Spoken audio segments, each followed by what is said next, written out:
Welcome into Bad Corner Advice. Alondra Villarreal, your host, the very first episode of Bad Corner Advice, and I am so excited. We're going to be talking all things combat sports, mostly UFC. Today we're going to be previewing UFC 300, just the main card.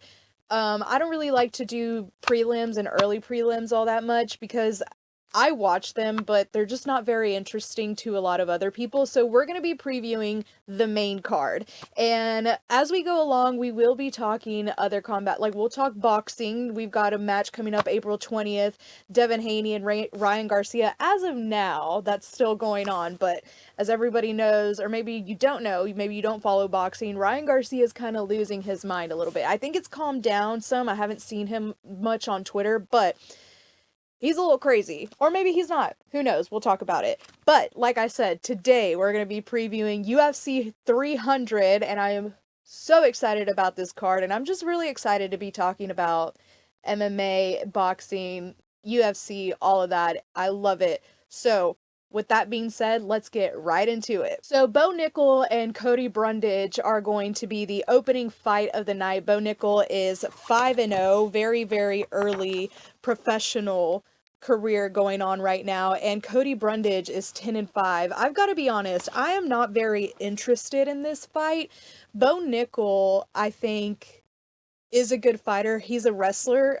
He wrestled in college at Penn State, three-time NCAA champ. So I think he has the potential to be a really good fighter, and obviously he's 5-0. He's fighting nobodies. I hate to say it, but Cody Brundage is not that good either. Not a lot of competition, which I understand because he's barely starting out. He trained for 4 weeks before he took his very first amateur fight, so he's kind of got that dog in him, I think. Um, if you want to bet on these fights, I do have a parlay that I will give you at the end of it. But if you want to bet on these fights, and you don't really follow the UFC that much, I don't know if I would really even put money on this fight just because I'm going to put money on it, but I just don't know if I would encourage others to put money on this fight. I think Bo Nickel takes this one by submission. Like I said, 3-time NCAA champ in wrestling for the Nittany Lions at Penn State. And so it's no surprise that 3 out of 5 of his wins are by submission. All of his wins are in the first round. Now, Cody Brundage, like I said, 10-5. I don't think he's a great fighter. He won his last 2 fights. One of them was by disqualification from illegal elbows. So in his last fight, he knocked out Zach Reese. But before that, he was on a 3-fight losing streak. So I'm just not impressed by Cody Brundage. I think this is another, like, hey, give Bo Nickel this win so that we can start to raise his name up in the UFC. But like I said, they are both wrestlers. So this is going to be a ground fight, a lot of grappling going on. So it's just a matter of who's the better wrestler. And obviously, Bo Nickel is an elite wrestler. So I'm taking Bo Nickel by submission on this one. I don't know if I'd encourage anybody to, just because I don't let me see the odds, because that's the thing. If it's not worth it, I just don't. Bo Nickel.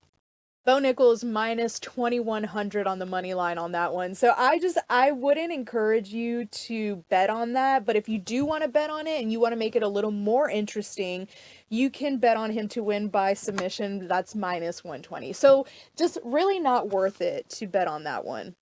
All right, now let's move on to Charles Oliveira and Arman Tsarukyan. I'm very, very excited about this fight. I think they're both great fighters. Charles Oliveira is one of the most exciting fighters that I love to watch.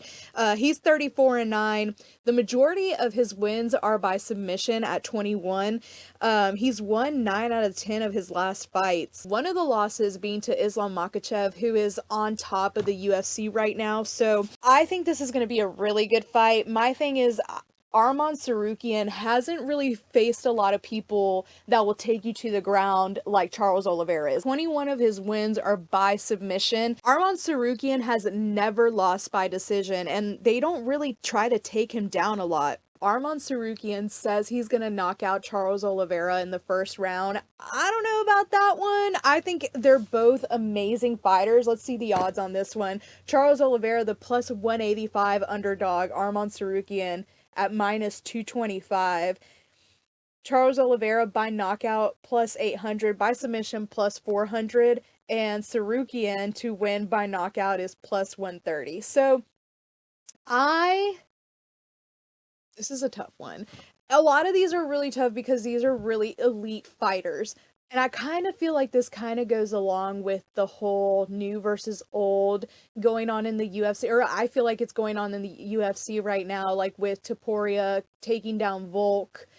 You had Benoit Saint Denis and Dustin Poirier. Poirier won that fight. And Arman Sarukian is a lot newer than Charles Oliveira is. So this is just kind of like a new versus old thing that I feel like is going on right now. And again, I think that the key here is going to be Charles Oliveira taking Arman Sarukian down and really taking advantage of the fact that he hasn't faced a lot of fighters that have a lot of submission wins, for one, and two, don't attempt takedowns or submissions on him all that much. That's the key to me in this fight. Is Arman going to be able to fight that off and combat that? I don't know.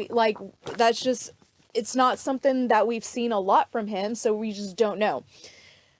I'm going to take Charles Oliveira on this one, and I'm going to take the money line just because I'm just not sure how this fight's going to go, to be completely honest with you. But I think Charles takes this one. I want to say by submission. I really do. But to be safe, I'm going to put my money on the money line. And now to the fight that I think I'm the most excited about personally. I am a big fan of both of these fighters, Justin Gaethje and Max Holloway. This is going to be a really good fight. I've been saying that about all of these, except for the Bo Nickel and Cody Brundage one. But it is. It's going to be a great fight. Max Holloway moving up to 155. The last time he did that was against Dustin Poirier. Gaethje, the current BMF title holder, at 25-4. Max Holloway is 25-7. Like I said, so the more that I talk about it, right now I have Gaethje by knockout, but the more that I talk about it, the more I convince myself to. And this is the thing, I don't even think that I'm underestimating Max Holloway, but the more I convince myself, like, maybe Justin Gaethje isn't going to have this as easy as I thought he was. But I also think that I'm, like, the only one that is, like, Justin Gaethje is going to knock out Max Holloway.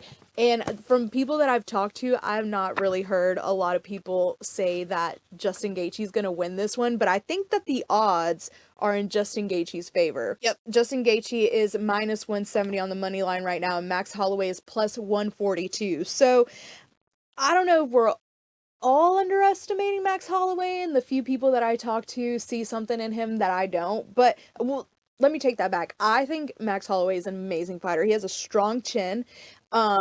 I think he's a great fighter. I just don't think he's a great fighter at 155. We've really only seen it once against Dustin Poirier, and he lost that. They took it to a decision, though. So is Justin Gaethje going to be the one to finally knock out Max Holloway? Because he's never been knocked out. So that's the real question here. Can Justin Gaethje knock Max Holloway's strong ass chin out? And I really, the more that I think about it and the more that I talk about it, I don't know. Again, I think Max Holloway is a great fighter, just not at 155. My only concern comes where we get into like the third round and Max Holloway just kind of starts to press the issue, I guess, and Justin Gaethje gets very, very sloppy with these knockout punches that he wants to throw. And so I start to get nervous in like the third round as to whether or not Justin Gaethje's got this. But if he can get it done in the first 3 rounds, this is Justin Gaethje's fight. I'm taking Justin Gaethje by knockout over Max Holloway. And now, oh, I almost forgot the co-main event. So now to the co-main event, because to be completely honest, and this is going to sound so bad, but I don't pay a lot of attention to the women's division in the UFC because a lot of them just are not that exciting to me. So Weili Zhang and Yan Xiaonan are going to be competing for the strawweight championship in the women's division. Weili Zhang is 24-3 and Yan Xiaonan is 18-3, and I'm so sorry if I'm butchering that last name, but my last name is Villarreal. People do it to me all the time. It's fine. She's 18-3. Again, I don't know a lot about these two fighters, but from what I've heard and from the research that I've done, I think I would advise you to take Weili Zhang, because I've watched a few videos and she'll just pummel you with a barrage of punches. So if you want to listen to me on this one, see, this is why this is called bad corner advice, because sometimes I'm right, sometimes I'm wrong. All right.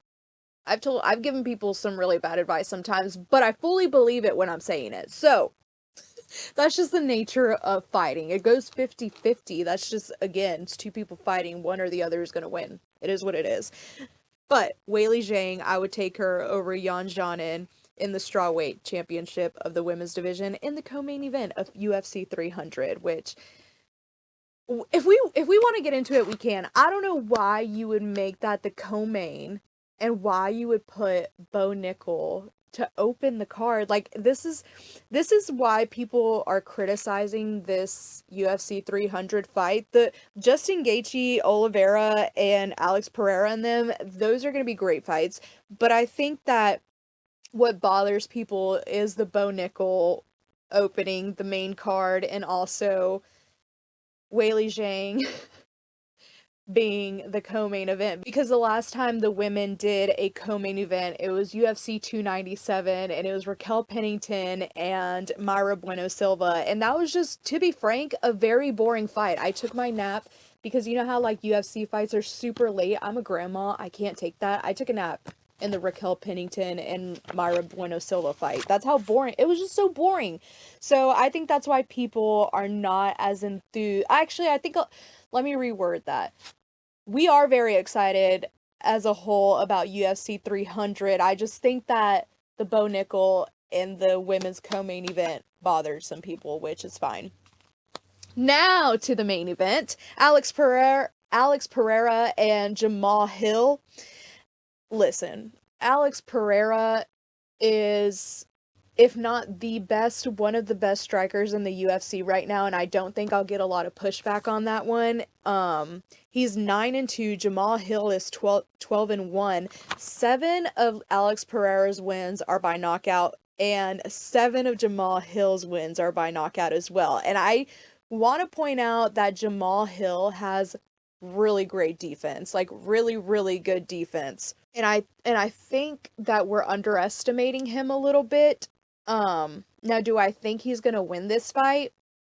No, I don't. But I do think that it's gonna be a lot closer than people think it's going to be. I think that people just think that Alex Pereira is going to go in there and automatically knock Jamahal Hill out within like the first round, and that very well could happen. But again, Jamahal Hill has very good defense, and we're severely underestimating him. He did beat Glover Teixeira at UFC 283. Glover is 33-9, so that's a really, really good, solid win under Jamal's belt right now.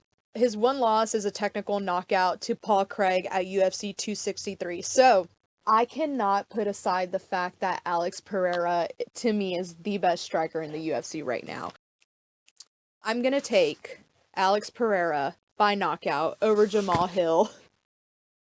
And let's look at the odds on this fight. Oh, wait, let me give you the odds on the Zhang Weili fight too. She's minus 485 on the money line. Yan is the 370 underdog. Alex Pereira is minus 135 and Jamahal Hill is plus 114. So let's sum it all and wrap it all up with a 5-leg parlay. I've got Bo Nickel to win by submission over Cody Brundage. That's at minus 120. And then I've got the Charles Oliveira money line at plus 185. Justin Gaethje to win by knockout at plus 150.